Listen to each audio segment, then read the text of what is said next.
Alors que je marchais paisiblement dans une sinistre forêt, pas une herbe ne remuant, dans le silence tombant de la nuit, je fis une bien étrange découverte. J'aperçus au sol, allongé par terre, derrière un buisson, 3 individus en transe masochiste. Le premier d'entre eux me fit les yeux d'un chaton battu. Son acolyte lui jeta alors un regard courroucé qui annonçait l'imminence de la fessée. Le dernier d'entre eux, un fouet à la main, avec des épaules à démolir les portes en passant, braillait comme un sanglier. C'était vêtu de probité candide que j'observais cette trinité maudite qui mêlait sur l'herbe trempée de ce sadisme consentant l'écume du plaisir aux larmes du tourment. Figurez-vous que ma nature de vierge effarouchée me fit prendre la fuite. En quittant les lieux, encore imprégné par le climat bucolique de cet amour rampant, je me demandais si le plaisir de l'un pouvait aller sans la peine de l'autre.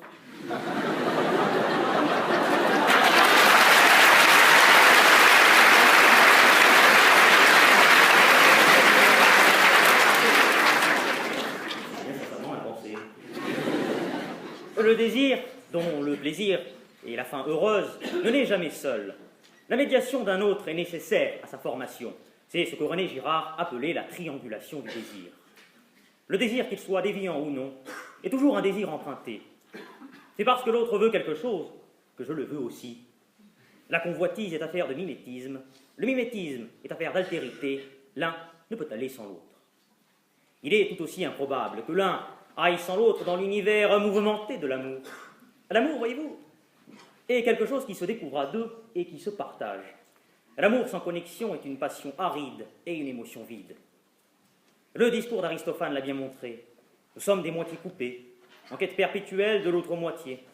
Et une fois l'amour trouvé, nous refusons d'être séparés de l'être aimé. Dans cet état d'achèvement, dans Téléchie, se pétrit l'argile le plus fin, se sculpte le marbre le plus précieux, l'homme lui-même. Notre humaine condition est ainsi faite que nous nous construisons toujours dans le reflet de l'autre. L'un ne peut aller sans l'autre, parce que l'homme n'aime et n'existe que par rapport aux autres. L'amour a horreur du vide. J'aime les autres, vae soli, malheur à l'homme seul. Mes chers contradicteurs, savez-vous ce que c'est d'aimer? C'est mourir en soi pour revivre en l'autre. Eros ne va pas sans Thanatos. La suppression du moi, la mise à néant de ce qui faisait notre individualité est nécessaire au redéploiement de notre personne dans celui ou celle que l'on aime. L'amour est un réveil, l'amour est une renaissance, c'est une résurrection. Et cette résurrection, n'est rendue possible que par l'autre qui rend possible la constitution du soi. Et parce que ce n'est qu'au contact de l'altérité que l'on se construit et que l'on éprouve enfin son individualité. Par ailleurs, en nous procurant du plaisir, l'amour et le désir nous font savourer l'instant.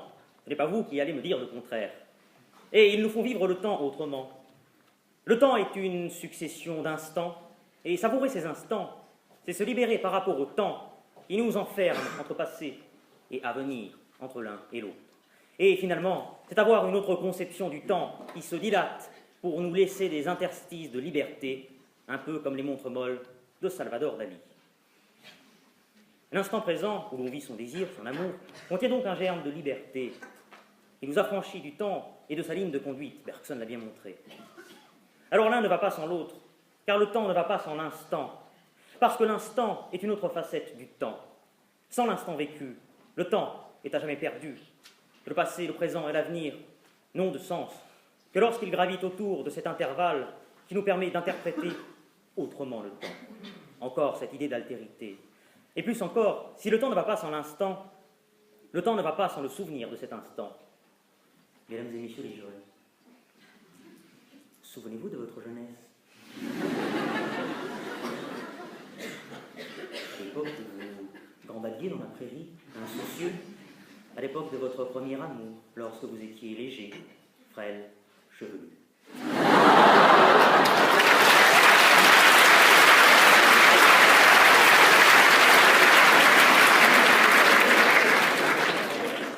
J'ai bien le souvenir de ce carpe diem très lointain qui donne de l'épaisseur au temps, à notre conception du temps.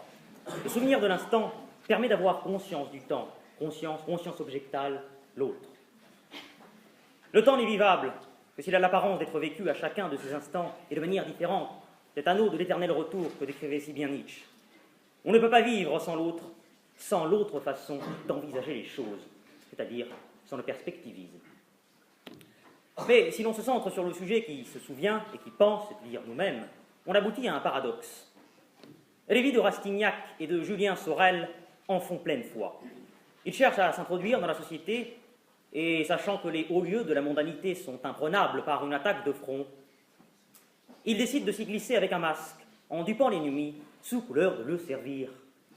L'individu doit alors porter un second masque, pour avoir conscience qu'il a gardé sa vraie nature. Évasion de soi, quête de soi. S'il a besoin d'un masque pour jouer ce qu'il n'est pas, l'homme en a besoin d'un autre pour se donner la certitude de n'être pas ce qu'il joue. L'un ne va pas sans l'autre. Oui, ça me fait penser à quelqu'un. Nous avions eu un prof de droit constitutionnel dont le nom restera anonyme pour des raisons évidentes de sécurité. Nous disait, voyez-vous, je suis prof le jour et je m'appelle DJ Shadow le soir.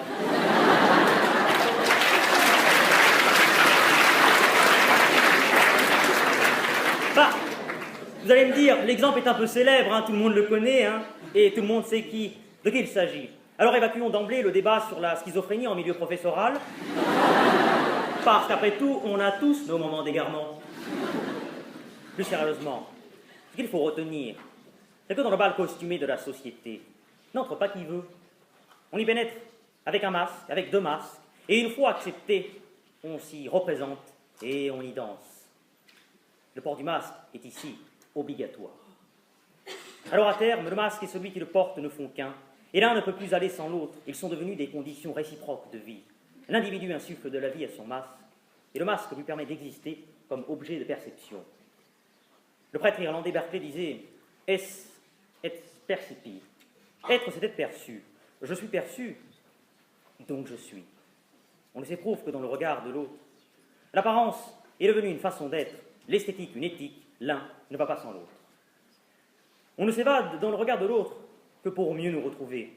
On ne vit dans l'illusion de la représentation que pour se convaincre que l'on existe réellement, indépendamment des autres. Mais au final, que recherche-t-on? Notre vérité. La vérité. Pour y parvenir, il faut d'abord comprendre que la vérité froide et idéale n'est pas de ce monde, et que, par-delà bien et mal, n'existent que des vérités sanguines et fuyantes. Il faut se faire don Juan de la connaissance, Nietzsche l'a bien montré, parce que la conquête de la vérité est une fin en soi. La chasse vaut mieux que la prise, et le plaisir de connaître ne réside pas dans la possession de la vérité, mais dans l'excitation de la découverte. L'un ne va pas sans l'autre. Et derrière cette question, c'est le problème incomparablement plus vaste du relativisme qui se pose. La connaissance absolue n'existe pas. Il vaut mieux préférer l'inachèvement à la clôture illusoire du système. La vérité et la relativité de la connaissance ne sont qu'un. L'un ne peut aller sans l'autre. Et l'incertitude du relativisme est toujours préférable à la fausse certitude de l'absolu. Et c'est ce que Kant avait montré dans sa première critique. La possibilité de la vérité ontique est subordonnée à la possibilité de l'ontologie. Enfin, plus simplement dit, le fait que l'on puisse connaître l'étang est subordonné à la possibilité de manifestation de cet étang. L'un ne va pas sans l'autre, et seule l'apparence phénoménale est appréhensible en ce que les phénomènes se montrent à nous. Affirmer que l'un va sans l'autre, c'est déclarer que nous connaissons tout, y compris le monde suprasensible, alors que notre pouvoir de connaître a une limite infranchissable, au-delà de laquelle stagne le monde intelligible des idées pures, dont nous ne savons rien, ni même si cela est, ni même s'il est possible que cela soit. La possibilité de la connaissance ne va pas sans la prise de conscience que notre faculté de connaître s'arrête à la réalité telle qu'elle paraît. De même que l'être ne s'éprouve que dans l'apparence du masque, la réalité ne s'éprouve que dans l'apparence du phénomène, et enfin, il ne s'éprouve que dans ce qui leur est étranger, autre. Se connaître et connaître ce qui nous entoure équivaut à prendre conscience que l'on ne touche jamais les choses dans leur essence. La connaissance ne va pas sans l'illusion de connaître. L'être et la réalité ne sont saisis que dans leur relativité et que dans leur dissimulation. Ils ne sont préhensibles qu'à travers la dorure fallacieuse de leur masque. Merci.